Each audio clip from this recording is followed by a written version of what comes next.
Hello, YouTube.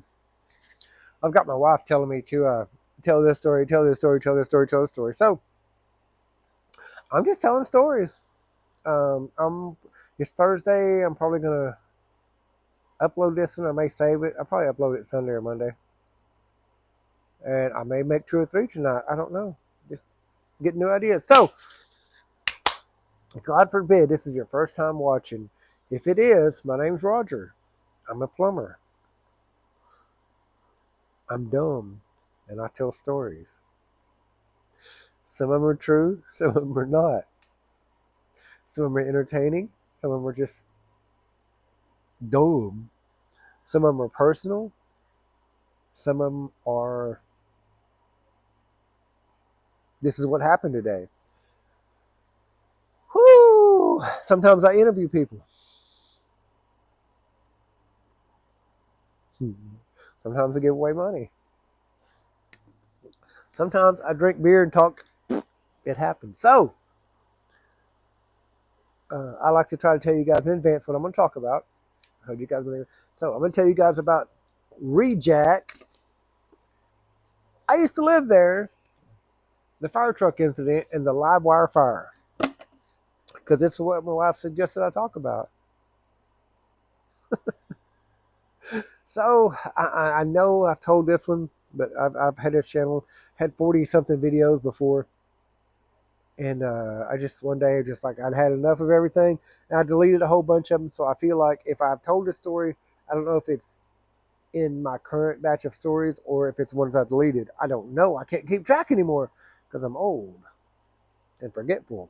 And my memory's as long as my fingernails. And I chew my fingernails.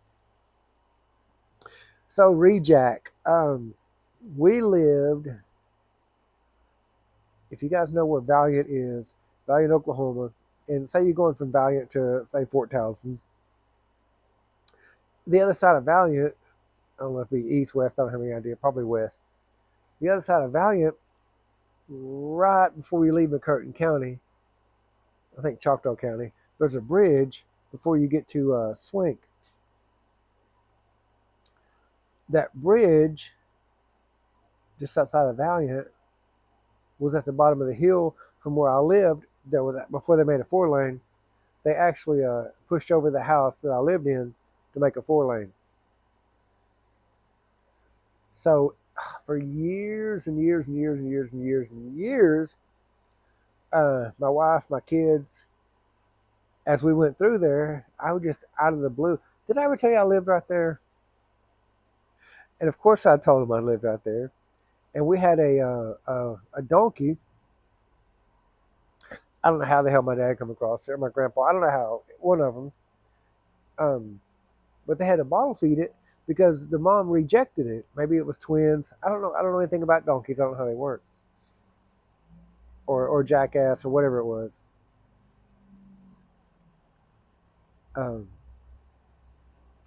But so we come up with this pet donkey or jackass, whatever. And my grandpa, my dad, being the people that they were, just said, "Hey, we're going to name him Reject." Somebody's outside. Hope they don't knock on the door. So Reject to us hillbilly ass kids was Rejack. So we called him Rejack. And man, we fed him and we petted on him. We gave him the bottle, everything we could do. We didn't know. It was just a pet. And he got bigger and bigger and bigger.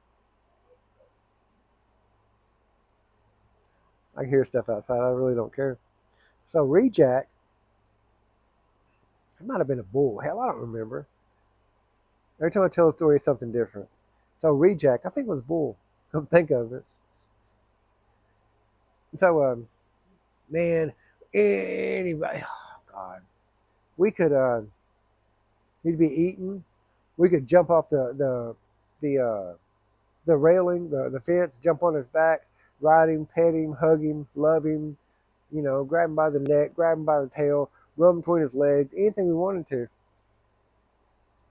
And we would play with shit forever and ever and ever and ever, way past dark, way past bedtime. Come eat. We're playing with Rejack. We're having fun with Rejack. Well, my dad would come out there. My dad would beat our ass. He would beat our ass like with a big old belt. We figured out pretty quick that Reject wouldn't let him get close to us. Like Reject would thump him all over the yard, beat on him all he wanted. He didn't care. Act like it didn't hurt him. But then we realized that maybe my dad was scared of him. Shit, we played even harder with Reject.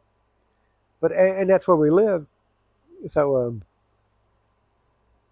we'd be driving down the road, and leaving Valiant, and I just kind of like, turn around. Did I ever tell you I lived right here? And the kids go, "Oh my God!" It's the 100th time they heard it. And the wife goes, "Yep, we lived right there." And we had this cat named Reject, like his mama rejected him, or dog, or sparrow, or emu, or bull, or I don't know what the hell it was. I've told the story wrong so many times. I have no idea what it was. In real life, I have no idea because I've messed the story up so many times. And I would just change the story, change the story, change the story, change the story, just to be silly because they've heard the same story so many times. To this day, I was like 4 or 5. If I drive by there to this day, I'll take a picture of this spot. And I know it was on top of the hill because I remember my papa's Chevy truck that he had up on blocks fell off the blocks and rolled down into this creek that I'm telling you about. Yeah. If you're driving from Valiant across what is now the new highway, which before it was further south. Yeah, you probably went over exactly where my grandpa's truck was. I think they got it out. I don't know, but that's the location of my point.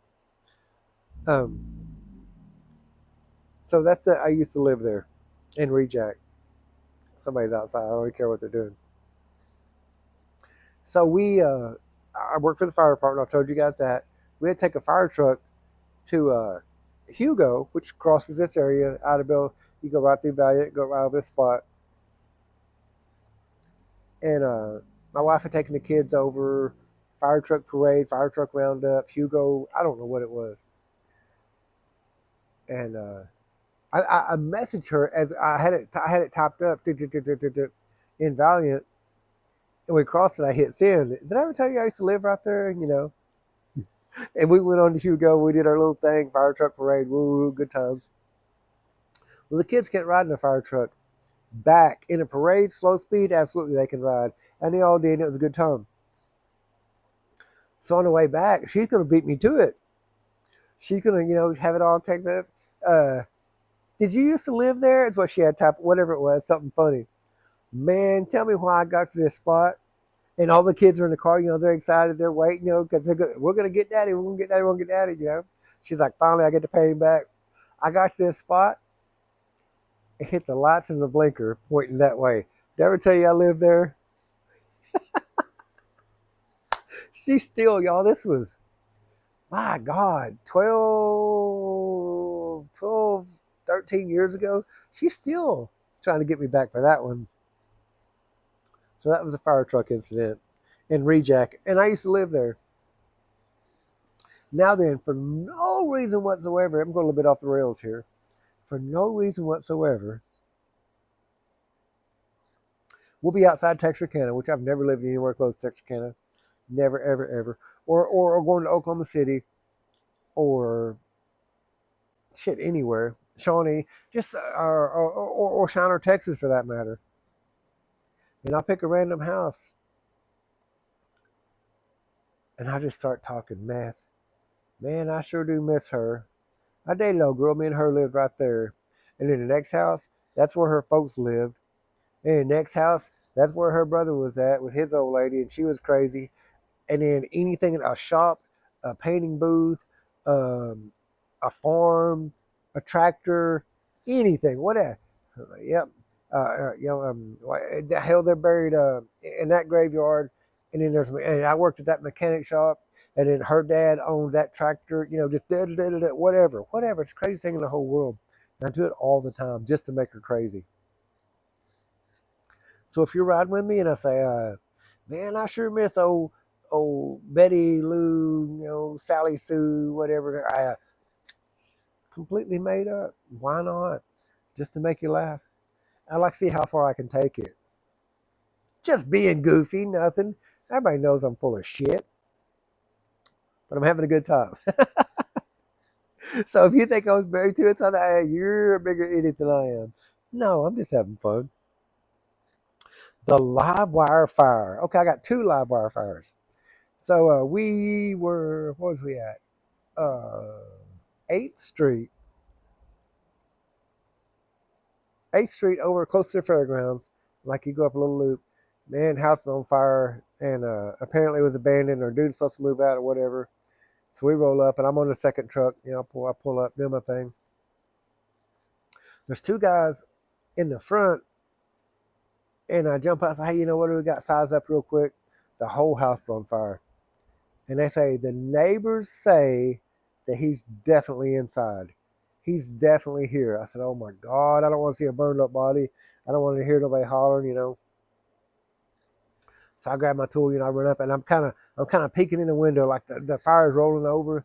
But my training, if there's somebody inside, they're going to be close to the door or close to a window. I mean, they're going to, you can't resist human nature. Human nature is going to take you wherever it's going to take you. Man.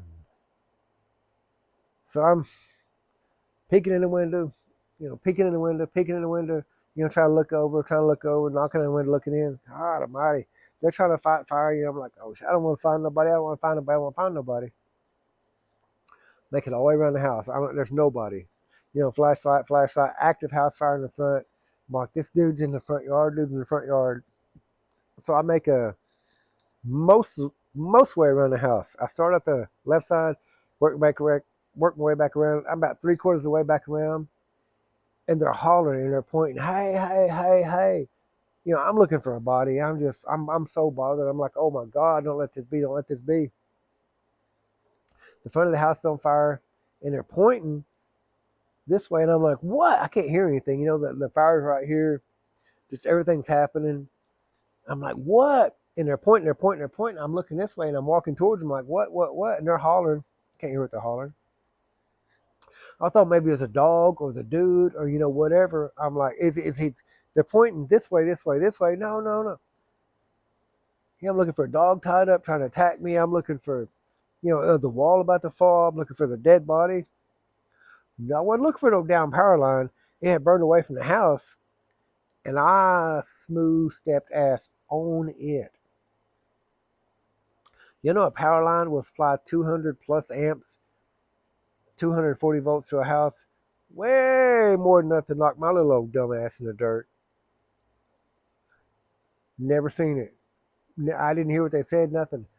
So this 2 lines that are just twisted up, I stepped right on them.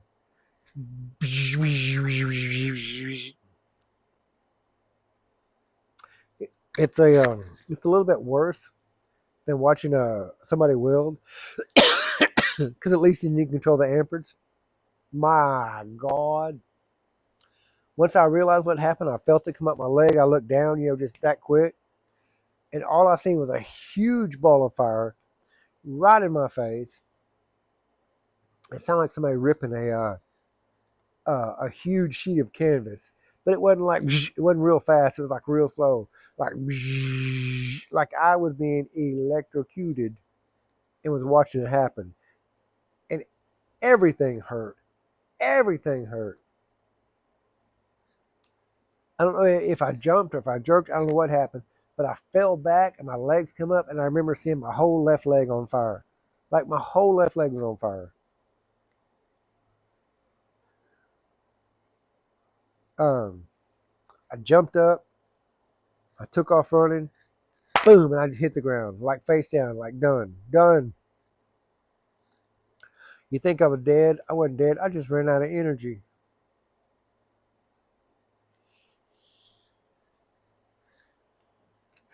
I don't know how, but I didn't get shocked that bad. The arc got me electrically. It hurt a little bit. I was fine. I kept fighting fire. It's a live wire fire. Not long ago, a house caught on fire. The first truck. And again the power line fell, and I saw it. I'm like, we run up to it. I'm getting a ladder. I'm getting everything, you know. Blah, blah, blah. I'm like, oh my God, you know, and I see this damn power line every now and then. It just, at this point, I've learned a lot. It's down here just sparking, so I grab it kind of like a snake's head. You know, you grab it, you run your hand down it. You know, you don't get very close to it, but it's not like it's going to flop around and bite you like a snake's head. You get it close enough, hell, it's harmless. By the time I got tired of putting up with it, you know, I just kind of grabbed it, you know, and I grabbed back here and I kind of pulled it where I could manage it because it's flopping, you know. Well, hell, that seemed fun to me. So I started shaking it, you know, making it spark. So I start walking back, kind of out of the scene, getting away from everybody. Everybody's hollering, "Oh man, oh no, put it down, avoid it." Shit, I got it in my hand. I'm all like shaking it, you know. Of course, they can't see me shaking it because it's dark. They can sure see that fireworks show I'm putting on. So man, I walk around the tree, with this thing, you know, kind of like that. I must have walked around the tree 2 or 3 times, and had a big enough loop. I took it underneath it and just pulled it tight. Wow, let it drop, and because now it's hanging. Every time it sparks, it jumps. So it's just hanging on a tree, just I look like some kind of hero trying to save everybody. I said, man, what'd you do that for? I said, I want you to step on it. I want you to get shocked. That thing will kill you. You know that, right? Yeah, but it didn't kill you. Hell, I'm just lucky.